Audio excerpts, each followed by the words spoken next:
ஒரு எதிர்க்கட்சியே சரியா செயல்படக்கூடாதுன்னு நினைக்கிறீங்களா? எங்க இருக்கு எதிர்கட்சிங்க? என்ன இருக்கு? அதிமுக தான் பிரதான எதிர்கட்சி. என்ன ரோல் பண்ணுது அது? குடும்ப கட்டுப்பாடு பண்ணி குழந்தைகளை குறைத்திருக்கிற நம்ம ஊரை இப்ப அவன் கூடுதலா ஒதுக்கீடு கொடுக்க மாட்டோம், குறைப்பேங்கிறான்.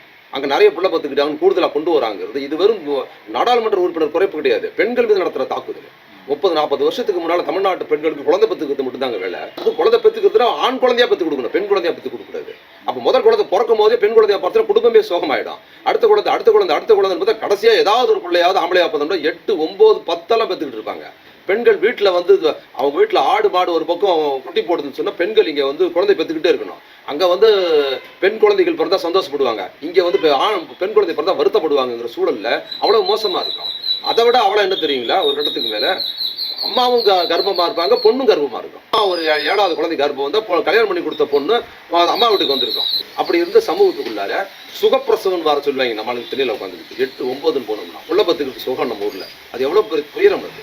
அப்படி இருந்த சூழல்ல பெண் பிள்ளைகள் குழந்தை பிறந்தாலே கள்ளிப்பால் ஊட்டு கொடுக்கறது, அப்புறம் பிறக்கிறதுக்கு முன்னால கருக்கலைப்பு செய்வதுன்னு பெண் குழந்தைகள் பிறப்பதற்கே லாய்க்கற்ற சமூகமாக இருந்த சமூகத்துல தான் பெரியார் போராடினார். அப்பா நீங்க புள்ள பத்துக்காதமா, உன்னை அடிமைப்படுத்துவாமா, புள்ள பத்துக்கிட்டு உன் வாழ்க்கை இருக்காது, உனக்குன்னு சாப்பாடு இருக்காது, உனக்குன்னு ஒரு பொழுதுபோக்கு இருக்காது, உனக்குன்னு ஒரு வாழ்க்கையே கிடையாது, பெத்துக்காதன்னு சொன்னார். அப்பதான் குடும்ப கட்டுப்பாடு உள்ள இருக்கு. அதை தமிழ்நாடு இம்ப்ளிமெண்ட் பண்ணி திமுக இம்ப்ளிமெண்ட் பண்ணி நடைமுறைக்கு வந்ததுக்கு பிற்பாடு பெண்கள் பொதுத்தளத்துக்கு வர ஆரம்பிக்கிறாங்க.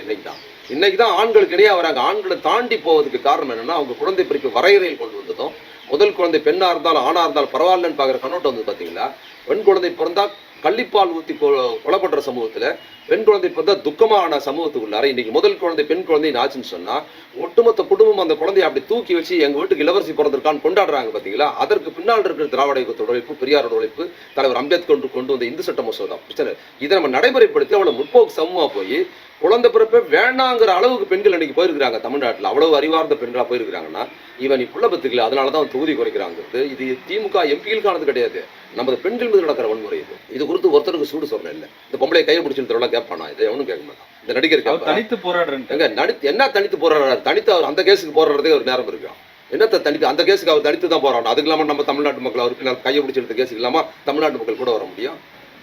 என்ன இங்க யோக்கியதை இருக்குங்கிற? யாருக்கு என்ன யோக்கியதை இருக்கு? எவ்வளவு மோசமான விஷயம் திமுக தான் போடுது போராடுது. இப்ப அதிமுக என்ன பண்ணிருக்கு? அவங்க ஏன் போராட்டம் பண்றாங்க தெரியல. அதிமுக அவங்களுக்கு லாஜிக்கா என்னன்னா, இங்க 40 தொகுதி இல்ல 400 இருந்தாலும் நாங்க ஒண்ணு கூட ஜெயிக்க போறது இல்ல, பூராவும் ஸ்டாலினும் திமுக தான் ஜெயிக்க போகுது. இது 40 இருந்தான்னு நிஜமான் நாங்க இனி திமுக தோக்கடிக்கிற மாதிரி எங்களுக்கு தெரியல, அவங்க தான் இருப்பாங்க. நீ 8ங்கிறத ஒரு 12 கூட குறைச்சிங்க, அப்படியாவது திமுக தோக்கட்டுங்கிறது தான் எடப்பாடி மற்றும் அதிமுக நிலைப்பாடு.